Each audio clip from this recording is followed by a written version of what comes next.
ప్రతి అవమానానికి ప్రతీకారం ఉంటుంది అనే విషయాన్ని ప్రతి ఒక్కళ్ళు గూడా గమనించాల్సి ఉంటుంది.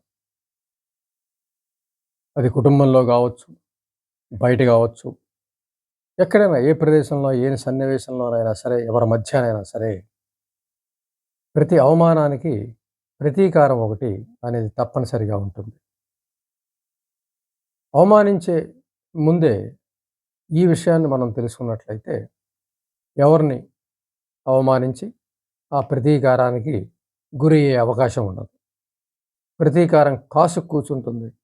ఏదో ఒకరోజు ఆ ప్రతీకారానికి గురి కావలసి వస్తుంది అనే విషయాన్ని గ్రహిస్తే మనము ముందే అవమానించకుండా ఉండే పరిస్థితి మనకి ఉండే అవకాశం ఉంది.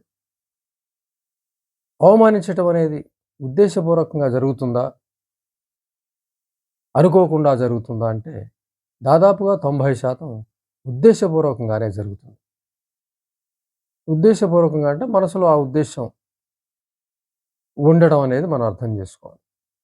అంటే ఎదుటి వ్యక్తిని అవమానించిన, అగౌరవపరిచిన, చిన్నచూపు చూసినా, తక్కువగా చూసినా ఆ వ్యక్తి వల్ల మనకొచ్చే లాభం లేదు, మనకేం ఉపయోగం లేదు అని అనుకున్నప్పుడు ఇవన్నీ గూడా ఈ మానసికమైన ఉద్దేశాలు ఏవైతే ఉంటాయో వాటి నుంచి ఈ ఎదుటి వ్యక్తిని ఎవరినైతే తాము తక్కువగా చూస్తారో వారిని అవమానించడం అనేది ఉద్దేశపూర్వకంగా జరుగుతుంది. అయితే ప్రతి అవమానానికి కూడా ప్రతీకారం ఉంటుందని చెప్పుకున్నాం.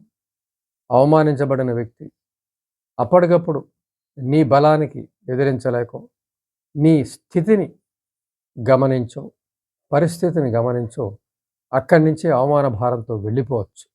కానీ ప్రతీకారం అనేది ఎదురు చూస్తూ ఉంటుందన్న విషయం మనం తెలుసుకోవాలి ఇక్కడ.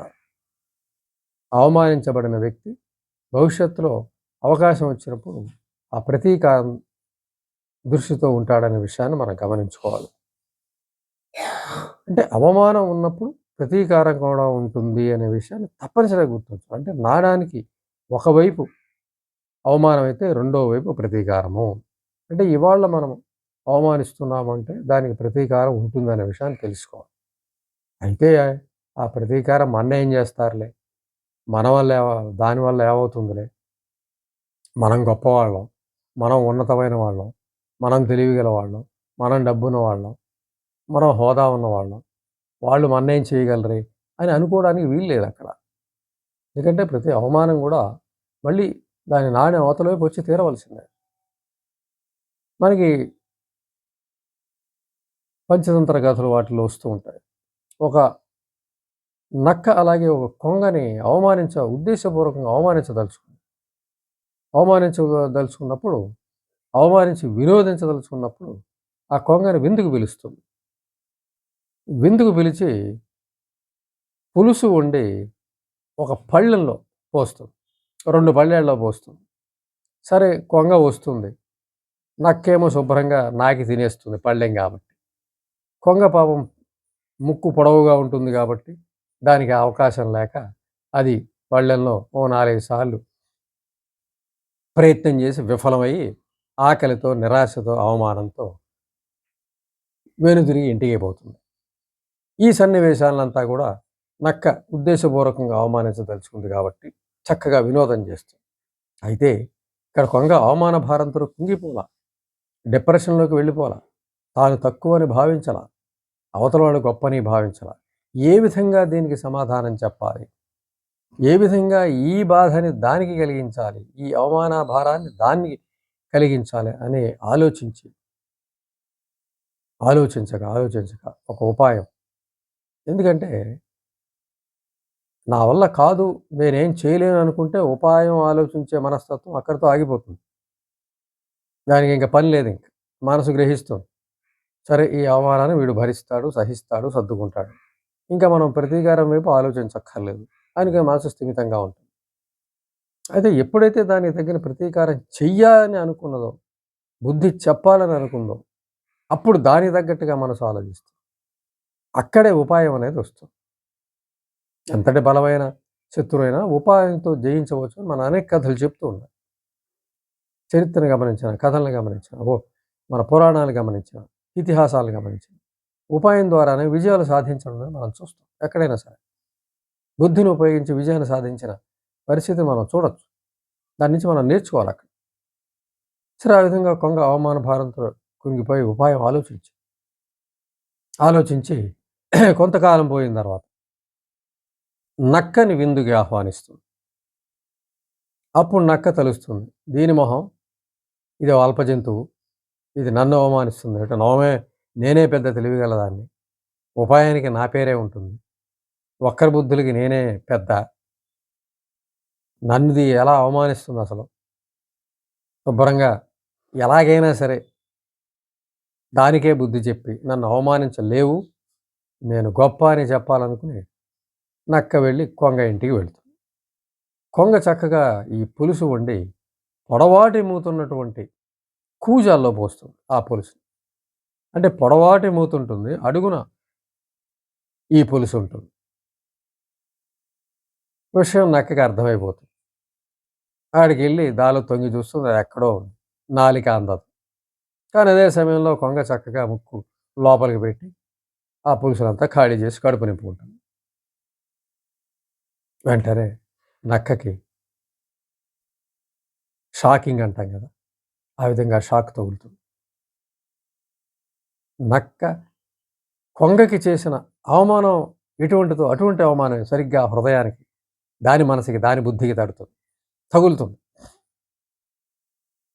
కొంగ పొందిన అవమానం కన్నా కూడా, కొంగ పొందిన బాధ కన్నా కూడా తీవ్రమైన వేదనతో, బాధతో, ఏం చేద్దంటే అంతకుముందు తన అహంకారంతో, తానే తెలియగలనే గొప్ప నమ్మకంతో ఆ అహంకారం మీద దెబ్బ పడేసరికి దెబ్బకి కాళ్ళల్లో ఓపిక నశించి నీరసంగా ఇల్లు చేరి అవమాన భారంతో కృగిపోయింది. అంచేత ఇక్కడ ఆ విధంగా మనం కథలో ఒక యుక్తితో, బుద్ధితో, ఒక ఆలోచనతో ఎంతటి గొప్ప శత్రువుకైనా యుక్తితో మనం బుద్ధి చెప్పచ్చు. అంటే అది ప్రతీకారమా, బుద్ధి చెప్పడమా అనేది ఎలా ఉన్నప్పటికీ కూడా మనం పాఠం నేర్పించాల్సిన అవసరం ఉంది. మళ్ళీ ఆ నక్క అల్ప జంతువుల వైపు వెళ్ళదు, ఇంకా ఎవరిని తక్కువగా చూసే పరిస్థితి ఉండదు. బుద్ధి బలమే గొప్పదని తెలుసుకునే అవకాశం దానికి అక్కడికి వచ్చింది. నోరు మూసుకున్నది తన మానంతను బతికే అవకాశం. అలాగే గొప్ప అనుకుని అహంకారం పడి ఏదో డబ్బు చూసో, ఏదో 4 వస్తువులు చూసో, ఏదో 4 పరిస్థితులు చూసో గొప్పగా తామే గొప్పని భావించే వ్యక్తులు తప్పనిసరిగా ఈ విషయాన్ని గమనించాలి. ఇక్కడ తక్కువగా ఎవరు ఉండరు. ఖచ్చితంగా యుక్తి అనేది ఎవరి సొంతం కాదు. బుద్ధిబలం అనేది నా సొంతం అనుకోవడానికి లేదు. అహంకారం నీ సొంతం కావచ్చు, అహంభావం నీ సొంతం కావచ్చు, నువ్వు ఎంతైనా పెంచుకోవచ్చు, కళ్ళు మూసుకుపోవచ్చు. కానీ యుక్తి అనేది ఎవరికైనా సాధ్యం. ఆ యుక్తి ఆ బాధ నుంచి, లేదంటే ఆవేదన నుంచి, ఆ అవమానం నుంచి, ఆ ప్రతీకారేచ్ఛ నుంచి పుడుతుంది. అప్పుడు ఉపాయం తట్టి తద్వారా ప్రతీకారం లేదంటే బుద్ధి చెప్పడం జరగాలి కూడా. ఆ విధంగా అవమానించే ముందు నక్క బుద్ధులున్న వ్యక్తులు తప్పనిసరిగా ఆలోచించాలి. ఈ అవమానం ప్రతీకారానికి గురయ్యే పరిస్థితి ఉంటుంది అనే విషయాన్ని తెలుసు తీరాలి. అందరినీ సమానంగా చూడడం అనేది, అందరినీ సమానంగా గౌరవించటం అనేది, నువ్వు ఏ హోదాలో ఉన్నా, నువ్వు ఎంత ఆస్తిపరుడమైనా తప్పనిసరిగా ఈక్వాలిటీ అనేది గమనించాలి, అనుసరించాలి. ఎవరో తెలివి తక్కువ, నేను గొప్పవాడిని, 4 వస్తువులు చూసో, 4 ఆస్తులు చూసో గొప్పవాడిని అనుకుంటే తప్పదు. అది సాగదు. అది అలా సాగదు. ఎందుకంటే యుక్తి అనేది ఒకటి ఉంది. అది యుక్తిని, అహంకారాన్ని సొంతం ఇష్టం వచ్చినట్టు పెంచుకోవచ్చు. కానీ యుక్తి అనేది నువ్వు ప్రయత్నించి పెంచుకుంటే పెరుగుతుంది. అహంకారం దానికి అదే పెరగదు. బుద్ధికి పదును పెడితే ఆ పరిస్థితిని ఎదుర్కోవాలని నీకు నిశ్చితంగా ఉంటేనే బుద్ధి పెరుగుతుంది. అహంకారం దానికదే పెరిగిపోతుంది, నిన్ను లాక్కెళ్ళిపోతుంది, నీ కళ్ళు మూసుకుపోతాయి. ఆ విధంగా అవమానం పొందినటువంటి వ్యక్తి ప్రతీకారం చేసే వరకు ఒక అశాంతితో ఉండాడు అనే విషయాన్ని మనం ఈ కథ ద్వారా మనం తెలుసుకున్నాం. అంచేత ఏదో ఒక పరిస్థితికి, ఏదో ఒక ఆస్తికి, ఏదో ఒక గొప్పతనానికి అహంకారాన్ని పెంచుకొని, మిగిలిన వాళ్ళు తక్కువ అనుకుని, ఆ తక్కువ ఉన్న వాళ్ళని తక్కువగా చూసి, వాళ్ళని అవమానిస్తే మాత్రం తగు ప్రతీకారానికి, అంతకన్నా ఎక్కువ బాధాకరమైన ప్రతీకారానికి సిద్ధపడి ఉండాల్సి వస్తుంది. అంచేత ఎవరినీ కూడా ఎట్టి పరిస్థితుల్లో కూడా తక్కువగా భావించడం తగదు. అహంకారంతో, గర్వంతో, పొగరుతో అవమానించడం కూడా తగదు. అవమానిస్తే ప్రతీకారానికి, అంతకన్నా తీవ్రమైన అవమానానికి సిద్ధపడి ఉండి తీరాలి.